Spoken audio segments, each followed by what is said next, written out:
En este primer ejemplo vamos a hacer trabajar el transistor de la misma manera que si fuera un interruptor. Al igual que el interruptor tiene solamente dos estados, encendido y apagado, el transistor cuando trabaja como interruptor solamente se va a mover en dos estados, como encendido cuando esté en su zona de saturación y como apagado cuando esté en su zona de corte. En este caso tenemos una fuente de voltaje de 1 volt que pasa a través de un interruptor, el cual va a aplicar el voltaje a la base del transistor, ya que un transistor, para encenderse y apagarse, es necesario que le apliquemos un voltaje a su base. Para este y los siguientes ejemplos, tomaremos la terminal superior del interruptor como si fuera nuestro colector y la terminal inferior como si fuera nuestro emisor.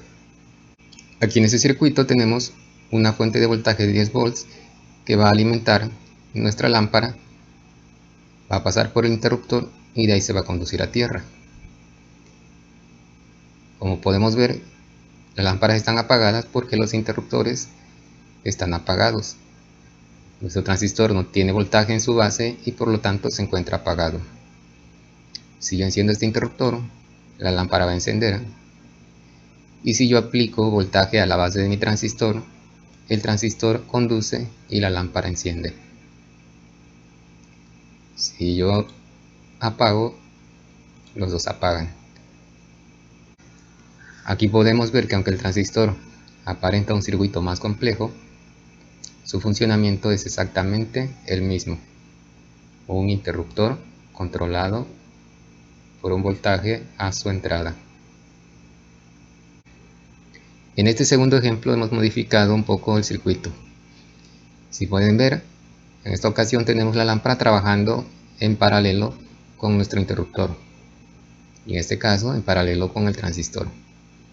Hemos agregado una resistencia de colector en ambos casos, a través de la cual alimentaremos nuestra lámpara.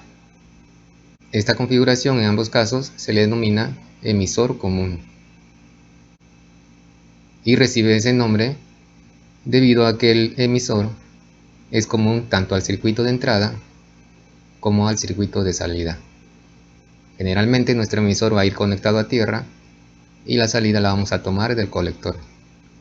En este caso, la terminal que hemos denominado emisor va conectada a tierra y la señal de salida la estamos tomando de la terminal que denominamos como colector. Vamos a iniciar la simulación y vemos que las lámparas inician encendidas en ambos casos. Vamos a ver por qué. La fuente de voltaje genera un flujo de corriente a través de nuestra resistencia y puesto que nuestro interruptor está apagado, no puede haber flujo de corriente en ese sentido, sino que se conduce directamente a través de la lámpara y llega a tierra. Lo mismo sucede en este caso. La corriente que fluye a través de la resistencia, al no poder conducirse por el transistor porque está apagado, se dirige hacia la lámpara, encendiéndola y dirigiéndose a tierra. Si nosotros encendemos los interruptores, vemos que se apaga la lámpara en ambos casos. Y eso ha sucedido porque el interruptor lleva a tierra la terminal positiva de nuestra lámpara, en este caso y en este otro.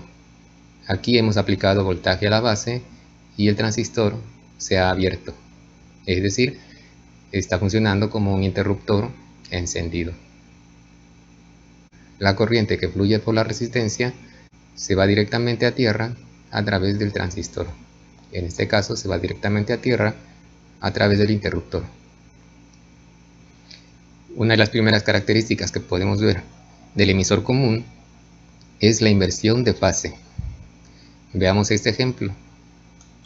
Cuando yo apago mi interruptor, la lámpara se enciende.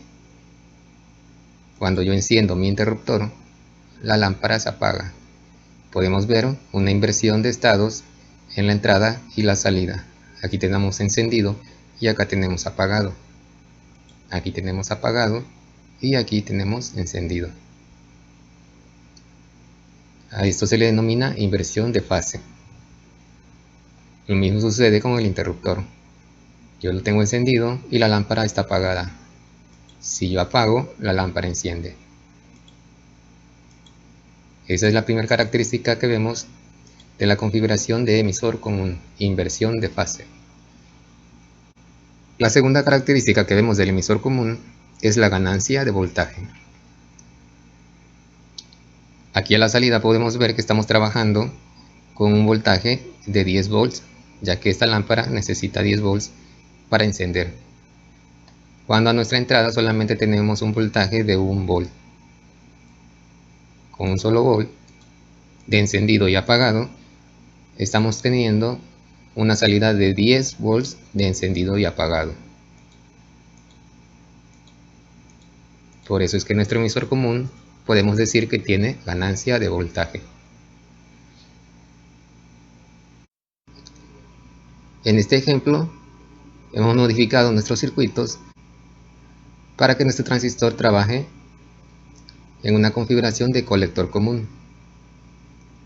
En esta ocasión, para que trabaje como colector común, nuestro colector va a ser común al circuito de salida y al circuito de entrada, es decir, lo vamos a conectar a tierra. Podemos ver que en realidad está conectado a nuestra fuente de voltaje. Esta es la forma en cómo se dirige a tierra, pasando a través de la fuente de voltaje.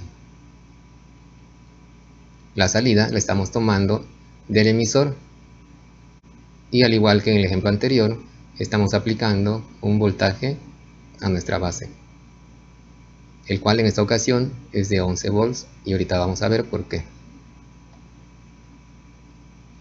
A diferencia del emisor común, podemos ver que en esta ocasión el interruptor y la lámpara están trabajando en serie, en ambos casos. Iniciamos la simulación y vemos que las lámparas inician apagadas. Y eso sucede porque el interruptor está apagado y nuestro transistor está apagado, ya que no tiene voltaje en su base. Si yo enciendo mi interruptor, la lámpara enciende, y si yo aplico voltaje a la base del transistor, también la lámpara enciende. La primera característica que podemos ver del colector común es que no tiene inversión de fase. Nuestra lámpara va a encender en fase con nuestro interruptor. Cuando el interruptor enciende, la lámpara enciende, y cuando el interruptor se apaga, la lámpara también se apaga. Lo mismo va a suceder con el interruptor formado por el transistor. Al aplicar voltaje, se enciende y la lámpara enciende. Al quitar el voltaje, el transistor se apaga y la lámpara también se apaga. La segunda característica que vemos del colector común es que la ganancia de voltaje que tiene es inferior a 1, es decir, aproximadamente 0.9. Es por eso que en esta ocasión, para obtener 10 volts a la salida, aquí tenemos 10 volts en la salida, y poder encender nuestra lámpara, necesitamos a la entrada un voltaje mayor a 10, en este caso 11 volts. Por eso es que podemos decir que la ganancia de este transistor en colector común es inferior a 1. Si nuestra ganancia fuera 1, bastarían 10 volts aquí para poder obtener 10 volts a la salida, ya que 10 por 1 es igual a 10. Pero como su ganancia es inferior a 1, aproximadamente 9, tenemos que 11 por 0.9 es aproximadamente 10 volts. Podemos cambiar aquí el valor y vamos a ver que la lámpara no va a encender en su totalidad. Es porque tenemos solamente 9.3 volts. Y aquí vemos que la lámpara no enciende en su totalidad. Y esto sucede porque la característica número 2, en este caso de nuestro transistor como colector común, es ganancia de voltaje inferior a 1. En esta ocasión vamos a analizar las diferencias entre un transistor NPN y un transistor PNP. Esquemáticamente podremos ver que la diferencia es la flecha que se encuentra en el emisor. En un transistor NPN esta flecha apunta hacia afuera y en un transistor PNP la flecha apunta hacia adentro. Esta flecha nos va a indicar la dirección del diodo base emisor.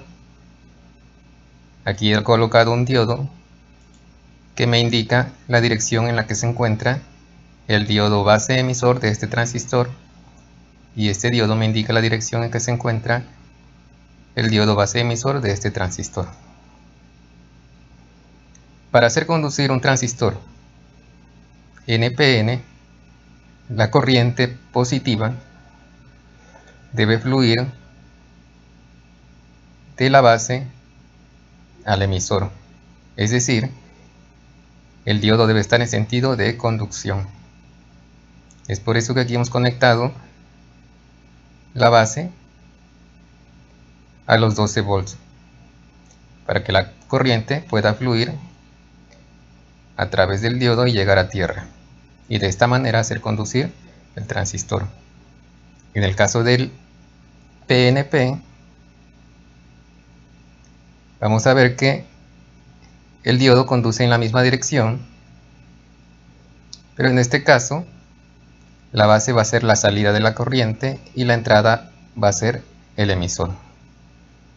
Esto es necesario para que nuestro diodo pueda conducir y activar o hacer conducir nuestro transistor. Si nosotros iniciamos la simulación y cerramos el interruptor, vemos que la lámpara enciende. Vamos a ver que la corriente que sale de la fuente se dirige a través del interruptor, entra por la base y sale por el emisor, es decir, está haciendo conducir nuestro diodo base emisor y se dirige a tierra. Esta corriente que circula es suficiente para encender nuestro transistor y encender la lámpara. En el caso del colector, la corriente fluye de la misma dirección, atraviesa la lámpara, pasa por el colector, llega al emisor y se dirige a tierra. En el caso del NPN pasa algo similar. Al encender el interruptor, la corriente entra por el emisor y conduce por nuestro diodo base emisor, atraviesa el interruptor y llega a tierra. En el caso del colector, la corriente ahora entra por el emisor, se dirige al colector, enciende nuestra lámpara y se va a tierra. Como podemos ver, la diferencia entre un NPN y un PNP es la dirección por donde va a entrar la corriente de alimentación. En el NPN, la corriente de alimentación va a entrar por colector y va a entrar por base. En el NPN, la corriente va a entrar por emisor y va a salir por la base y por el colector. Es decir, la única diferencia en realidad es la dirección en que se encuentra nuestro diodo de la unión base emisor. Hemos modificado nuestro circuito para poder colocar un voltaje en la unión base emisor. Aquí vemos que hemos colocado dos diodos en serie desde la base a nuestro emisor, y de este lado hemos colocado igualmente dos diodos en serie de nuestro emisor a nuestra base. Esta resistencia nos va a permitir que la corriente circule a través de los diodos y genere una caída de voltaje aproximadamente de 1.2 volts en este punto. Lo mismo va a suceder aquí. La corriente va a circular a través de la resistencia y generará una caída de voltaje de 1.2 volts entre los diodos. Aquí hay algo muy importante. Cuando midamos con referencia a tierra, en este punto vamos a encontrar un aproximado de 10.8 volts y en este punto vamos a encontrar un aproximado de 1.2 volts. Sin embargo, Nuestro transistor no está tomando el voltaje de este punto a tierra, está tomando el voltaje de este punto al positivo. Y de este punto al positivo tenemos únicamente 1.2 volts, ya que es la que genera la caída de voltaje en estos dos diodos. En este caso, el voltaje lo estamos tomando de este punto y de tierra, es decir, 1.2, que es la caída de voltaje a través de los dos diodos en serie. Si nosotros medimos los voltajes en estos puntos, vamos a ver que tenemos 10.5 de este lado y 1.48 de este lado. Pero hay que ver que estas medidas las estamos tomando con referencia a tierra.